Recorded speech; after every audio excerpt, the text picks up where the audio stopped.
So ಇಲ್ಲಿ ಹುಡುಗರು ಇದು ಕೂಡ ಅದೇ ಪ್ರಶ್ನೆ. ರೇಷಿಯೋಸ್ ಕಂಪೇರ್ ಮಾಡಿ, ಲೈನು ಪ್ಯಾರಲಲ್ ಇದೆಯಾ, ಕೋಇನ್ಸೈಡಿಂಗ್ ಇಲ್ಲ ಅಂತ ಹೇಳಿದ್ರೆ ಇಂಟರ್ಸೆಕ್ಟಿಂಗ್ ಅದನ್ನ ಕೇಳ್ತಾ ಇದ್ದಾರೆ. ಮೊದಲನೇದಾಗಿ ಸ್ಟ್ಯಾಂಡರ್ಡ್ ಫಾರ್ಮಲ್ಲಿ ಬರೀಬೇಕು.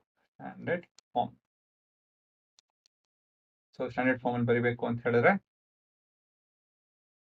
6x x ಮೊದಲಾಗಿ ಬರೋದು, y ಅದಾದ್ಮೇಲೆ ಆಮೇಲೆ constant is equal to 0. 2x minus 1y plus 9 is equal to 0. ಇದು ಮತ್ತೊಂದು ನಂಬರು. ಇದನ್ನ ax plus by plus c is equal to 0 compare ಮಾಡ್ತು ಅಂತ ಹೇಳಿದ್ರೆ ಇದು ನಮ್ಮ ಸ್ಟ್ಯಾಂಡರ್ಡ್ ಫಾರ್ಮಲ್ ಆಯಿತು. ಸೊ ಮುಂದಿಂದು ರೇಷಿಯೋಸ್ ತಗೊಬೇಕಾಗುತ್ತೆ. ರೇಷಿಯೋಸ್ a1/a2 ಮೊದಲನೇದಾಗಿ 6/2, ಸೊ 3/1 ಆಗುತ್ತೆ. ಅದಾದ್ಮೇಲೆ b1/b2, ಸೊ -3/-1, 3/1 ಕಂಟಿನ್ಯೂ ಮಾಡ್ಬೋದು. c1/c2 is equal to 10/9. So clear ಆಗಿ ಇನ್ನು ಹೇಳ್ಬೋದು ಕನ್ಕ್ಲೂಷನ್